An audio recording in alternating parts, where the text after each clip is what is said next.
સ્વામિનારાયણ હરે વચનામૃત ગરડા પ્રથમ પ્રકરણનું 77મું. જ્ઞાનને ઓથે ધર્મ ખોટા ન કરવાનું. સ્વામિનારાયણ હરે સંવત 1876ના દ્વિતીય જ્યેષ્ઠવદી અમાવાસ્યાને દિવસ સ્વામી શ્રી સહજાનંદજી મહારાજ શ્રી ગઢડા મધ્યે દાદા ખાચરના દરબારમાં શ્રી વાસુદેવ નારાયણના મંદિર આગળ આથમણે દ્વાર ઓરડાની ઓસરીએ ઢોલિયા ઉપર વિરાજમાન હતા અને સર્વ શ્વેત વસ્ત્ર ધારણ કર્યા હતા અને પોતાના મુખારવિંદની આગળ મુનિ તથા દેશ દેશના હરિભક્તની સભા ભરાઈને બેઠી હતી અને મુનિ માહોમાહી પ્રશ્ન ઉત્તર કરતા હતા. પછી એક મુનિએ અણસમજણે કરીને ભગવાનના નિશ્ચયનું બળ લઈને ધર્મને ખોટા જેવા કરવા માંડ્યા. પછી શ્રીજી મહારાજ બોલ્યા, જે ભગવાનના જ્ઞાનની ઓટ લઈને જે ધર્મને ખોટા કરી નાખે તેને અસુર જાણવો. અને ભગવાનના સ્વરૂપમાં તો એવા કલ્યાણકારી અનંત ગુણ રહ્યા છે તે શ્રીમદ ભાગવતને વિશે પ્રથમ સ્કંદમાં પૃથ્વીએ ધર્મ પ્રત્યે કયા છે. માટે જેને ભગવાનનો આશરો હોય તેમાં તો ભગવાનના કલ્યાણકારી ગુણ આવે છે, અને જેને ભગવાનના સ્વરૂપનો નિશ્ચય હોય તેમાં એકાદશ સ્કંદમાં કહ્યા એવા જે સાધુના 30 લક્ષણ તે આવે છે. માટે જેમાં 30 લક્ષણ સંતના ન હોય તેને પૂરો સાધુ ન જાણવો, અને જેને ભગવાનનો નિશ્ચય હોય તેના હૈયામાં તો પ્રભુના કલ્યાણકારી ગુણ જરૂર આવે. અને જ્યારે પ્રભુના ગુણ સંતમાં આવે ત્યારે તે સાધુ 30 લક્ષણે યુક્ત હોય. માટે આજથી જે કોઈ પંચવર્તમાન રૂપ જે ધર્મ તેને મૂકીને જ્ઞાનનું કે ભક્તિનું બળ લેશે તે ગુરુદ્રોહી વચનદ્રોહી છે. અને એવી ધર્મભંગ વાત જે કોઈ કરતો હોય તેને વિમુખ કહેવો, અને એમ કહેવું જે તમે તો અસુરનો પક્ષ લીધો છે તે અમે નહીં માનીએ, એમ કહીને તે અધર્મની વાતને ખોટી કરી નાખવી. પછી સંતે પ્રશ્ન પૂછ્યો છે, હે મહારાજ, કોઈક ભગવાનનો અતિ દૃઢ ભક્ત હોય ને દેહ મૂકવા ટાણે તેને પીડા થઈ આવે છે, અને બોલ્યાનું પણ કાંઈ ઠેકાણું રહેતું નથી, અને કોઈક તો કાંઈક પાકો હરિભક્ત જણાતો ન હોય ને તે દેહ મૂકવા સમયે તો અતિ સમર્થ જણાય છે, ને અતિશય ભગવાનના પ્રતાપને જાણીને ને ભગવાનનો મહિમા મુખે કહીને સુખીઓ થકો દેહ મૂકે છે. તેનું શું કારણ છે? જે સારો હોય તેનું અંત સમય સારું ન દેખાય, ને જેવો તેવો હોય તેનું અંત સમય સારું દેખાય છે. એનું કારણ કહો, એ પ્રશ્ન છે. પછી શ્રીજી મહારાજ બોલ્યા છે, દેશ કાળ ક્રિયા સંગ ધ્યાન મંત્ર દીક્ષા અને શાસ્ત્ર એ 8 જેવા હોય તેવી પુરુષની મતિ થાય છે. તે જો સારા હોય તો સારી મતિ થાય છે, અને ભૂંડા હોય તો ભૂંડી મતિ થાય છે. અને પુરુષના હૃદયને વિશે પરમેશ્વરની માયાના પ્રેર્યા થકા 4 યુગના ધર્મ વારાફરતી વર્તતા હોય તે જો અંત સમયે સત્યયુગનો ધર્મ આવી જાય તો મૃત્યુ બહુ શોભી ઉઠે, અને ત્રેતા ને દ્વાપરનો ધર્મ આવે તો તેથી થોડું શોભે, અને કળીનો ધર્મ મૃત્યુ સમય આવે તો અતિશય ભૂંડું દેખાય. એમ અંત સમયે સારું નરસું તે તો કાળે કરીને છે, અથવા જાગ્રત, સ્વપ્ન અને સુષુપ્તિ એ 3 અવસ્થા છે. તેમાં જો અંત સમયે જાગ્રત અવસ્થા વર્તતી હોય તો પાપી હોય તે પણ બોલતા ચાલતા દેહ મૂકે છે, અને અંત સમયે સ્વપ્ન અવસ્થા વર્તતી હોય તો જંખ્યા જેવું કાંઈ ને કાંઈ બોલતો થકો ભગવાનનો ભક્ત હોય તો પણ દેહ મૂકે, અને અંત સમયે સુષુપ્તિ અવસ્થા પ્રધાન વર્તે તો ભગવાનનો ભક્ત હોય અથવા વિમુખ હોય તો પણ ઘેનમાં ને ઘેનમાં રહીને દેહ મૂકે, પણ સારું કે નરસું કાંઈ બોલાય નહીં. અને અંતકાળે એ 3 અવસ્થા થકી પર અને બ્રહ્મરૂપ એવો પોતાના જીવાત્માને સાક્ષાત્કાર માનતો થકો જે દેહ મૂકે તે તો જેવી ઈશ્વરને સામર્થ્ય હોય તેવી સામર્થ્ય જણાવીને દેહ મૂકે છે. અને એમ બ્રહ્મરૂપ થઈને ને સામર્થ્ય જણાવીને દેહ મૂકવો તે ભગવાનના ભક્તને જ થાય છે, પણ બીજા વિમુખ જીવને એમ થાય જ નહીં. એવી રીતે કાળે કરીને અંત સમયે સારું નરસું જણાય છે, અથવા અવસ્થાઓને યોગી કરીને સારું નરસું જણાય છે. અને વિમુખ હોય ને તેને અંતકાળે જાગ્રત અવસ્થા વર્તતી હોય ને બોલતો બોલતો દેહ મૂકે, તેણે કરીને કાંઈ તેનું કલ્યાણ થતું નથી. વિમુખ તો સારી રીતે દેહ મૂકે અથવા બુંડી રીતે દેહ મૂકે પણ નરકે જ જાય, અને ભગવાનનો ભક્ત હોય તે બોલતો બોલતો દેહ મૂકે, અથવા જંખ્યા જેવું બોલીને દેહ મૂકે, અથવા શૂન્ય મૌન રહીને દેહ મૂકે, પણ તેનું કલ્યાણ જ છે. પણ એમાં કાંઈ સંશય નથી. એમ ભગવાનના ભક્તને જાણવું, અને ભગવાનનો ભક્ત હોય તેને અંત સમયે સ્વપ્નાદિક યોગે કરીને ઉપરથી પીડા જેવું જણાતું હોય, પણ એને અંતરમાં તો ભગવાનને પ્રતાપે કરીને અતિ આનંદ વર્તતો હોય. માટે નક્કી હરિભક્ત હોય ને અંત સમય લાવા ઝંખા કરતો થકો દેહ મૂકે, પણ એના કલ્યાણમાં લેશ માત્ર સંશય રાખવો નહીં. ઇતિ વચનામૃતમ. એવી રીતે ગરડા પ્રથમ પ્રકરણનું 77મું વચનામૃત જે તે થયું.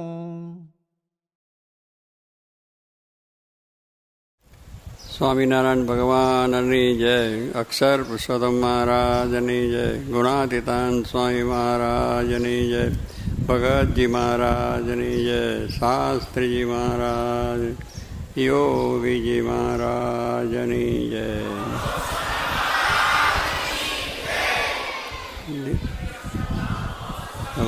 જય જય જય.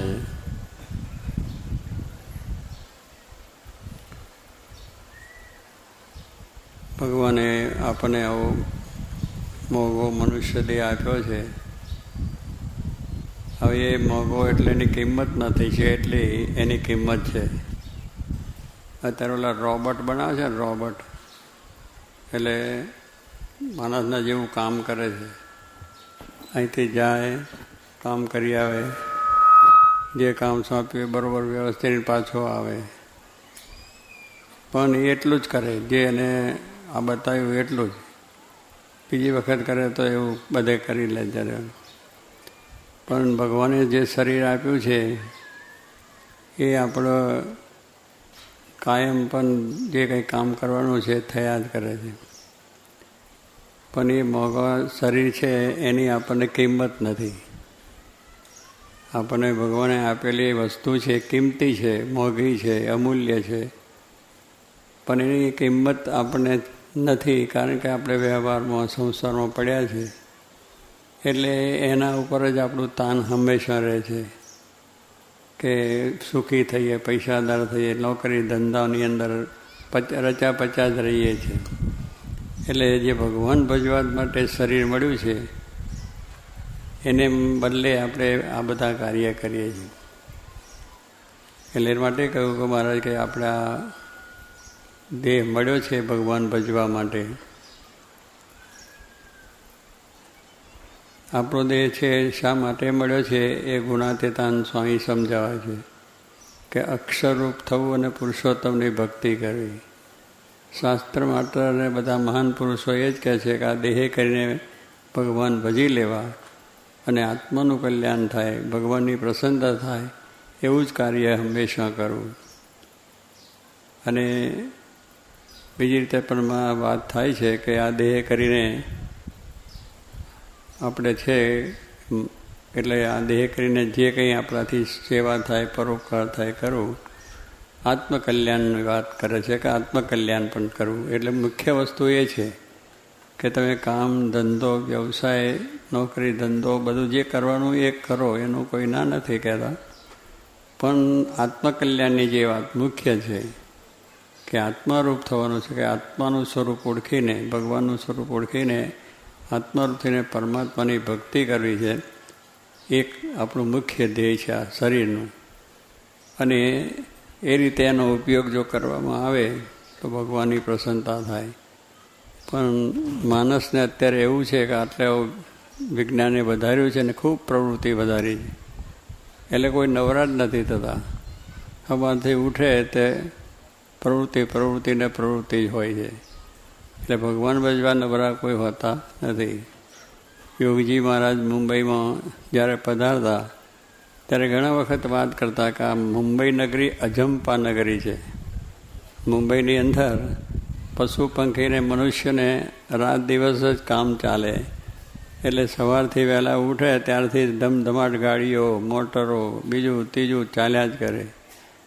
તે રાતના 12 વાગ્યા સુધી ધમધાલ ચાલે ને ત્યાર પછી વળી 2 કલાક ને 2 કલાક કંઈ બંધ કાઢી રહે ને પછી 4 વાગ્યાથી ધમધમાટ ચાલે. એટલે સ્વામી કંઈ કોઈ નવરા જ નથી.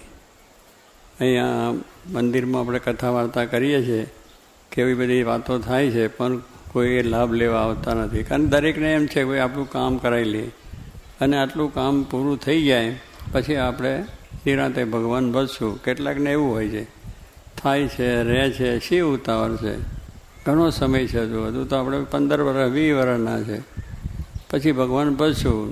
નાની ઉંમર છે, આ મોટા થઈશું તારે ભજશું, પછી જુવાન થઈશું તો ભજશું, પછી તો ધીરે ધીરે વ્યવહારમાં ખૂતી ગયા, ગાઈડ પણ આવી ગયું અને પછી આપણું દેહ પડી જાય, એટલે બધું એમને પાણીમાં જાય. એટલે એ રીતે પણ હોય છે. પણ કાલે કરંતા આજ કરંતા અબ, મૂળ વીડાનું ઢોકળું, ડળેગા કબ ને કરેગા કબ. કે જે કામ કાલે કરવું છે આજે જ કરવું. એ તો આ આળસ કહેવાય આપણને. જે કામ કરવાનું છે એનું તમે 1 કલાક પછી કરશું ને એ પણ એક આળસ છે. જે કામ અગત્યનું હોય એ પછી કાલ ઉપર કે સમય પર કે 1 મિનિટ પછી કરીશું ને તો એ આળસ કહેવાય. એ કામ આપણે પતાવી જ દેવું જોઈએ. જે કામ છે આપણે આખી જવાબદારીનું, નોકરી હોય, ધંધા હોય, બીજા ત્રીજામાં કે જે કંઈ આપણે વ્યવસાય કરીએ બધું એ કામ આપણે છે એ સાંજે જેમ બેંક બેલેન્સ કાઢે છે બેંકો કે 3 વાગે એટલે બધું બંધ થઈ જાય લેવડ દેવડ. પછી આખા દાડામાં જે કંઈ જાવક આવક થયું હોય એ કરીને બેલેન્સ કાઢે કે આટલું આજે ધંધો થયો છે, આટલું આપ્યા ચેક ને આટલા ચેક જમા થયા, એટલે એને ઉજાગરો બેલેન્સ છે. પણ સ્વામી કે જે કોઈ વેપારી હોય ને આળસુ હોય કે હવે આ આપ્યું છે આજે આટલી ધંધો થયો છે પણ એને બરાબર લખે નહીં, સાંજે તાળો મેળવે નહીં કે આજે આટલો ધંધો થયો છે અને એ ધંધામાં આટલો નફો થયો, આટલો બકરો થયો છે, આમાં નફો આટલો થયો છે અને આટલો આપણો સ્ટોક છે. એટલે વેપારીએ આ બધી ધ્યાન રાખવી પડે. પણ એ બધું કર્યા જ કરે. માલ અંદરથી જાય અને સ્ટોક કેટલો શું છે ખબર ના હોય અને પૈસા આવ્યા છે પછી વાપરીએ કે આટલો નફો થયો છે એટલે વાપરી નાખો. પણ નફો છે પણ એમાં બકરો કહેવાય. બકરામાંથી નફો કેટલો થાય છે એ તો વિચાર કરીએ ત્યારે થાય. પણ એ ન કરે તો પછી શું થાય? દેવારું ફૂંકવાનું થાય. પછી બધો ધંધામાં કંઈ ખડફડ થઈ ગયું એટલે બધા પૈસા આપણે લોકોની પાસે જ જતા રહ્યા. કારણ કે આપણે માલ લીધો, ઉઘરાણી ના ખબર પડી, ઉઘરાણી કેટલી રહી ગઈ છે.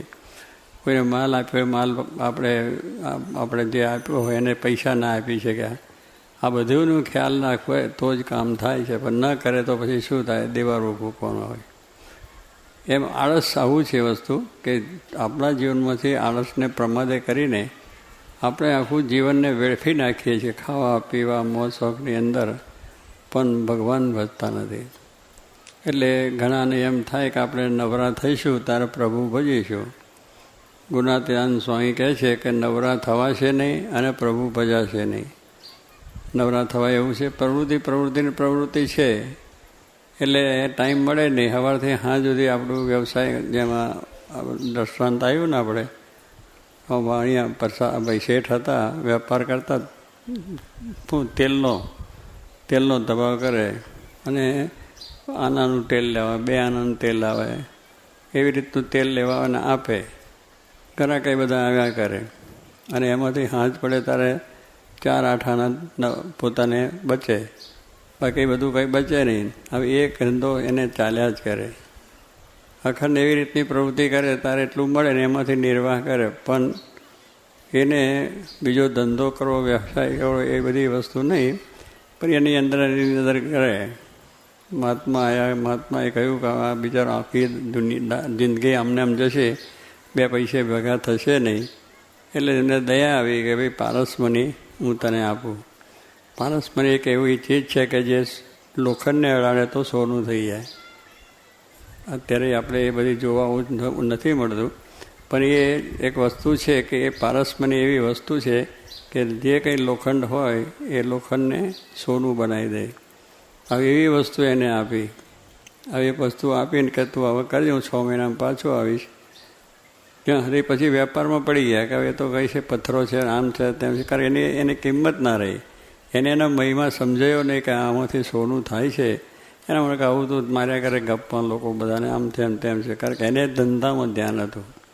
એની મહત્ત્વ આ જે મહાત્મા આવ્યા અને એને જે આપી વાત, એને કંઈ વિચાર ના આવ્યો. અને એમને કરતાં કરતાં પાછા મહાત્મા આવ્યા અને જ્યારે પેલો લોકોનો કટકોય નહોતો બિચારાને, એ પાછો ઘરેથી લઈ આવ્યો. ત્યારે તાજમાં તો પેલા લાકડાનો પેલા હતા પથરા ઘોડિયા, એટલે એ પણ નહોતું. ભાગ્યશાળી હોય એને આવું બધું થાય, જેનો ભાગ્ય ના હોય ને. તો કહેવાનું શું કે એ હતું, પણ છતાં મહાત્માએ જરા બતાવ્યું ત્યારે એના મનમાં ચમક આવી કે હું 6 મહિના સુધી આ ન રહ્યું, મારી ભૂલ થઈ ગઈ, પણ પછી બહુ મહાત્મા પછી ચાલ્યા ગયા લઈને, અને પોતાનું જે ધંધામાં જીવન પૂરું થઈ ગયું, જય સ્વામિનારાયણ થઈ ગયું. તો કહેવાનું શું છે, એમ આપણે પણ એવું જ થાય છે. કેટલા માણસોને હવે થાય છે, રહે છે, જઈશું, ઉતારશું, મોટા થઈશું, પ્રભુ ભજશું, પણ મોટા થશે કે નહીં એનો પહેલો વિચાર કરો ને. આમ નાનપણમાં આ તો જન્મે તરત કેટલાક તો મરી જાય છે, કેટલાક 2 વર્ષ, 5 વર્ષ, 10 વર્ષ, 25 વર્ષ, જેટલો આવ્યું છે એટલું ભોગવે અને ચાલ્યા જાય છે. અકસ્માત થાય છે, અત્યારે હાર્ટ એટેક આવી જાય છે. એટલે આપણે રાહ જોઈએ છીએ કે આપણે નવરા થવા છે ને પ્રભુ ભજે. ગુણાશ્રય કે નવરા થવા છે નહીં અને પ્રભુ ભજાશે નહીં, માટે ધર્મનું કામ તત્કાળ કરવું. શાસ્ત્રોમાં કહ્યું છે કે ધર્મનું જે કામ છે શું, કે જે કંઈ આપણે ધર્મદાનો વિચાર કર્યો હોય, ભગવાન ભજવાનો કર્યો હોય, કાવ્ય પારાયણમાં જવાનો વિચાર કર્યો હોય, કે બીજું કંઈ પણ આપણે મંદિરમાં કથા વાર્તા કીર્તન ભજન થતું હોય, તો એના કામમાં વિલંબ ન કરો. કારણ કે વિલંબ કરવા જઈને દેહ પડી જાય તો, આપણો દેહ પડી જાય તો પછી આપણે રહી જાય. જનક રાજા હતા, એની પાસે 9 યોગેશ્વરો ગયા, મહાન સંતો બધા હતા. એટલે જનક રાજા ઊભા થયા, 9 યોગેશ્વરોને બધાને એકી સાથે મળ્યા.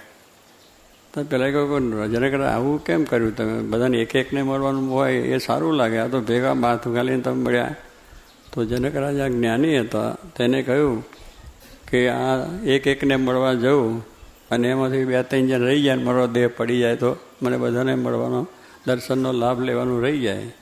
જો એને જ્ઞાન હતું, તેને ખબર પડી કે એકને મળવા જતાં સમય પૂરો થઈ જાય, આપણા શરીરનો છૂટી જાય, ધર્મ આવો સમાગમ રહી જાય. એટલે આપણે એવી વસ્તુ છે કે આવામાં વિચારોમાં જાય છે. એટલે મારે કે તત્કાળ કરવું, એટલે આજ કાલ કરતા આજ, કાલે કરવું એ આજ, અને આજ કરતા અમનો અભજ. આ ધર્મનું કામ છે. કહે છે ને કે 100 કામ મૂકીને શું કરું? નહીં લેવું, ખાઈ લેવું. એટલે એવી રીતનું છે કે 100 કામ મૂકીને નાહવું, અને 1000 કામ મૂકીને ખાઈ લેવું, અને 1,00,000 કામ મૂકીને દાન કરી લેવું, અને કરોડ કામ બગાડીને મોક્ષ સુધારો, જે ગુના ત્યાં સ્વાઈ ગયું. આ શાસ્ત્રો બધી વાતો છે કે 1,00,000 નહીં પણ કરોડ કામ છે, એને મૂકીને પણ આ કામ કરવાની વાત છે. અને એટલા માટે યોગીજી મહારાજે વાત કરી છે કે 25,000નો નફો હોય ધંધામાં. હા, વકરો નહીં, નફો એટલો હોય, એટલે ધંધો તો બહુ મોટો થાય. એટલો નફો દરરોજ થતો હોય તો પણ મૂકીને આ રવિવારની સભાના સત્સંગ સભામાં આવી જવું. એટલે આપણને એમ લાગે કે મોટા પુરુષોને કંઈ ખબર નથી કે આ વ્યવહાર કેમ ચાલતો હોય, શું થતું હોય છે. આવા બધા કામ મૂકીને, નફા મૂકીને ત્યાં ભજનમાં જવાનું હોય. પણ મહાન પુરુષો છે, સમજે છે આપણા હિતની વાત કરવા માટે, પણ આપણે પૈસામાં મોહ છે, જગતમાં મોહ છે, ફલાણું તો એને જ એ બધા લગ્ન પ્રસંગમાં જાય, સિનેમા નાટકમાં જાય, પાર્ટીઓમાં જાય, ત્યાં બધો સમય મળે. અને અહીં હોય તો કંઈ ના નહીં. આપણે તો ઘરેથી નીકળ્યા હોય અને કોઈક મળે કે આ તો બહુ સરસ પાર્ટી છે, તમારે આવવાનું છે, તો એ બાજુ ચાલ્યો જાય. વાર ના લાગે, પાર્ટીમાં શું અહીં મળે લાભ. એવું છે, કેટલાક વારી સિનેમાનો શો સારો છે, તું મારો મિત્ર, મેં તારા માટે હું ટિકિટ લીધી જ છે, મારે હતું કે આજે સારો શો છે અને તને લઈ જાઉં. ત્યાં આવતો તો મંદિરે ગયો સિનેમામાં લ્યો, એ મંદિર બધું, એમાં સિનેમામાં જોવાનું શું છે. એટલે આ કહેવાનું છે, જીવની વૃત્તિ એવી થઈ જાય છે. એટલે મારે કહ્યું નિરંતર સમાગમ કરવું. કેવું? નિરંતર 24 કલાક. એવું 24 કલાક તો થાય નહીં, પણ આપણે 8 કલાક કરીએ, 4 કલાક કરીએ, 2 કલાક, 1 કલાક કરીએ તોય ભગવાન રાજી થઈ જાય. આપણે 24 કલાકની અંદર 1 કલાક ના કરી શકાય? થાય. 24 કલાક તમારું કામ કરો, બધી રીતનો વ્યવસાય કરો, કોઈ બીજું ત્રીજું, પણ 1 કલાક, અડધો કલાક પણ ભગવાન માટે ચાલીએ તો ભગવાન રાજી થાય કે મને પણ એને સંભાળ્યો આખા દિવસની અંદર. કારણ કે ભગવાને આપણને આ બધું આપ્યું છે, બધું આપણે દુનિયાનું સુખ લઈએ છીએ, પણ ભગવાનને સંભાળતા નથી. એના દર્શન કરવા જવું, એનો સમાગમ કરવું, આ બધી વિચારમાં થતું નથી. પણ સ્વામી કહે છે જો આ પ્રમાણે હોય મહિમા તો બેટમ બેટા, તો આવી જ્ઞાન જો થશે તો સ્વામી કહે જીવ થશે. એટલે સમાગમ કરવાની વાત કરી છે. એ સમાગમ કરીએ તો જ અંતર શુદ્ધ થાય, તો જ આપણા માયાના ભાવ ટળે અને આપણી અંદર આ પ્રમાણે ધર્મ, જ્ઞાન, વૈરાગ, ભક્તિ આદિ ગુણો પ્રાપ્ત થાય અને ભગવાન આપણે પ્રાપ્ત થાય ને આપણે ભગવાનની ભક્તિ કરીને અક્ષર થઈને પુરુષોત્તમની સેવા જોડી જવાય. એટલે આવી વસ્તુ છે એટલા માટે કે આ મનુષ્ય દેહને આવું સમજીને એને આ પ્રમાણે કરવું. સારી વસ્તુ છે એનો સદુપયોગ થાય તો લોકોને લાભ થાય. કે આપણે મોટા ફેક્ટરીઓ કરે છે અને કેટલાક મોટા મોટા મશીન એમાં લાવે છે. હવે એ મશીન છે એ ફેક્ટરી ચલાવવા માટે છે, એમાંથી બહુ મોટો માલ, ઘણો મોટો માલ થાય, લોકોને ઉપયોગી થાય, આપણા દેશની પ્રગતિ થાય, દેશને મોટો લાભ થાય, પરદેશના પૈસા માલ મોકલીએ અને એના પૈસા એટલે દેશની અંદર કેટલો બધો લાભ થાય. પણ હવે એવું એક આપણે મશીન છે એને આપણે ગેરરસ્તે વાપરીએ અને એમાંથી બીજું ત્રીજું થાય તો એનો કોઈ અર્થ નથી થતો. એટલે ભગવાને કહ્યું છે કે આપણું શરીર છે એવું છે કે જેને કરીને આપણને પણ લાભ થાય અને બીજાને પણ લાભ થાય. આપણે પણ એવા ધર્મ, નિયમ, આજ્ઞા, ઉપાસના, વ્યસન, દૂષણ મૂકી દઈ અને ભગવાન રાજી થાય એવું કાર્ય હંમેશને માટે કરીએ, સમાગમ કરીએ, કથા વાર્તા કરીએ તો ભગવાન રાજી થાય અને એનો સદુપયોગ થયો કહેવાય. કે આ શરીરથી કોઈને મારીએ, કોઈને દુઃખ દઈએ, કોઈનું લઈ લઈએ અને દારૂને વ્યસનને પાર્ટીમાં જઈએ, અમુકસાને બધું થતું હોય તો એ ઉપયોગ ન થયો કહેવાય, એ ગેરઉપયોગ થઈ ગયો. સારી વસ્તુનો ઉપયોગ કરો તો બધાને લાભ થાય અને દુરુપયોગ કરો તો બધાને દુઃખ થાય. એટલે ભગવાનને મોટા પુરુષનો આગ્રહ છે કે આપણે આ વસ્તુથી એવું સમજીને તત્કાળ આ કાર્ય જો કરીએ તો આપણને શાંતિ થાય, બધી થઈ જાય છે. એટલા માટે કહ્યું કે દુર્લભો માનુષ દેહો દેહી નામ ક્ષણભંગુર તત્રાપી દુર્લભ મન્ય સાધુ સમાગમ. કે આપણું આ શરીર છે એ મળ્યું છે, એ મોઘો શરીર છે, એ માનવ દેહ અમૂલ્ય છે. દુર્લભો માનુષ દેહ એટલે દેહ છે દુર્લભ છે, પૈસા આપતો પડે નહીં, કરોડો અબજો રૂપિયા આપતો મળે ગમે તે એવો છે શરીર. જે અવયવ જે ભગવાને કર્યા છે એવું કોઈ બનાવી શકે? અવયવ સરસ કેવા છે, જેવા જેવા શરીરને જોઈએ એવું શરીર બનાવ્યું, રૂપાળું દે. હવે એવો અવયવ અત્યારે કોઈ કરી શકે એમ નથી. વિજ્ઞાન વધુ છે પણ મેં કહ્યું રોબોટ બનાવે પણ રોબોટ જેવું કે એનું નામ જ રોબોટ એટલા માટે રાખ્યું છે, માણસ જેવું ના કહેવાય એને રોબોટ. પણ આ તો માણસ છે, આપણે બોલીએ ચાલીએ, હાથ પગ બધું ચાલે એવું સરસ ભગવાન બનાવ્યું. તો એવું મનુષ્ય શરીર છે તો એનાથી ભગવાન રાજી થાય એવું હંમેશા આપણે કરવું જોઈએ. કામ કરો, વેપાર ધંધો બધું કરો, પણ આપણે 1 કલાક અડધો કલાક પણ આ સત્સંગ કાઢી લેવો. ઘર મંદિર હોય, ઘરની અંદર પણ આરતી પૂજા બધું થાય, સાંજે બેસીને કથા વાર્તા થાય, ઘર સભા થાય તો કેટલી બધી મજા આવે. છોકરાને સંસ્કાર પડે, ઘરમાં સારી રીતે થાય. એટલે ઘર મંદિર પણ બધાએ ખાસ આપણે રાખવું, જેને કરીને દરરોજ આરતી થાય, પૂજા થાય. ઘરમાં પુસ્તકો હોય, ગીતા, ભાગવત, રામાયણ છે, વચનામૃત છે, સ્વામીની વાતો છે, હરિલીલામૃત ગ્રંથ અત્યારે વંચાય છે, કેટલા સરસ ચરિત્ર તો એને વાંચીએ. બેસીને ઘરમાં છોકરા બધા બેસે તો છોકરાને સંસ્કાર પડે નાનપણથી. પણ આપણે વાંચીએ નહીં તો છોકરાને ક્યાંથી સંસ્કાર પડે? કે આપણે ટિકિટ લઈને સિનેમામાં જતા હોય તો છોકરાને ખબર પડે કે બાપા જાય છે તો આપણે જઈએ ને, એમાં કંઈ માલ તો હશે કે નહીં. તો કહેવાનું શું છે, પછી સંસ્કાર આપણા જતા રહે. અત્યારે મંદિરને બદલે ટીવી થયું, મંદિર છે એને બદલે ટીવી આવી ગયું કે ટીવી જોવા બેસી જાય બધા આખા ઘરના ભેગા થઈને. બાપ હોય, મા હોય, બેન હોય, દીકરી હોય, જ્યાં હોય, ભાઈઓ હોય, બધું થઈને ભેગા બેસેલો અને ટીવી સામું જોઈ રહે કલાક, 2 કલાક, 3 કલાક. એને મૂકતા નથી. બધું એટલું જો ભજનમાં બેઠા હોય કેટલું કામ થઈ જાય.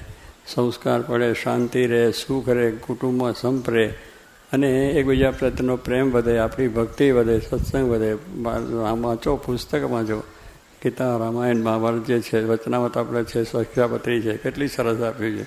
આવું બધું આપણા ધર્મ ગ્રંથો બધું આપ્યું છે આપણને ભગવાને, અને એને વાંચવું, એને બદલે અશ્લીલ બધા વાંચવાનો. અશ્લીલ પુસ્તકો છે, અશ્લીલ બધી સામગ્રીઓ છે, જોવાનું અશ્લીલ, ખાવાનું અશ્લીલ, બધું માંસાહાર ખાવાનું. એક આપણો જે ખોરાક છે એ તો પશુ સિંહ વાઘ ન પોષે, આપણો ખોરાક જ નથી. આપણો ખોરાક તો શુદ્ધ શાકાહારી છે, એ આપણો ખોરાક છે. ગુણાત્યાંશમાં એક જ જુનાગઢ પાસે માળિયા હાટીના છે, હાટી લોકો દરબારો ત્યાં રહેતે એટલે હાટીનો માળિયા કહેવાય.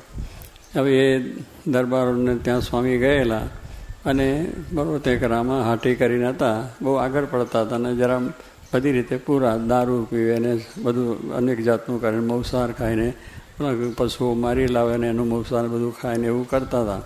એટલે સ્વામી ગયા ગામ, મને જાણ્યું કે આવા જેવા છે. પછી આવ્યા, મારે બધા દર્શન કરવાને આવ્યા. એટલે સ્વામી એમને કહ્યું કે તમે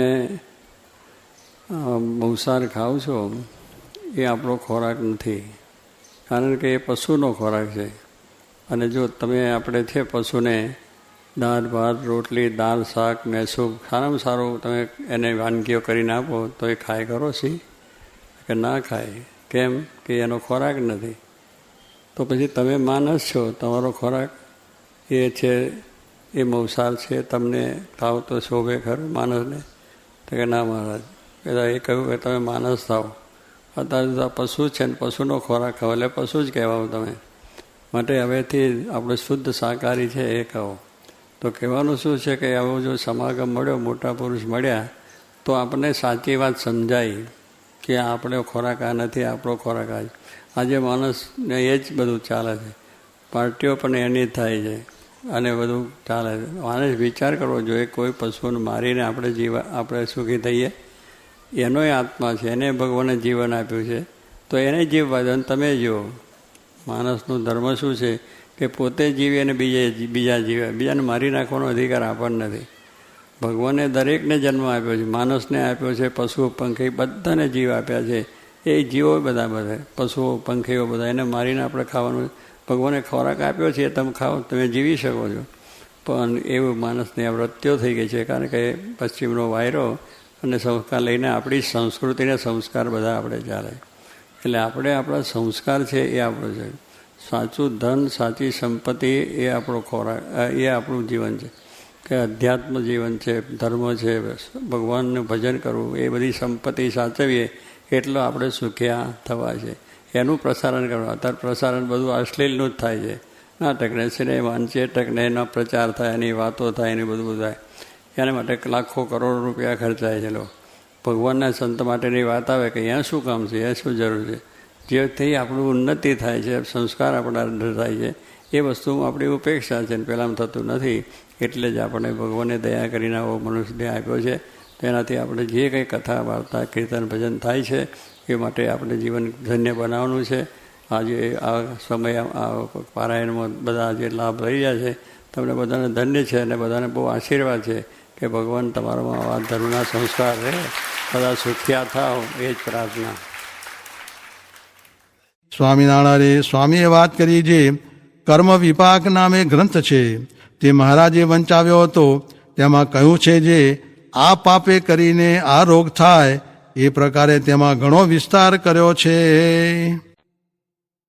સ્વામિનારાયણ સ્વામીએ વાત કરી જે આ કારખાનામાં તો બ્રહ્માંડ જેટલો વ્યવહાર કરવો અને ન બંધાવવું એવા તો એક સહજાનંદ સ્વામી છે.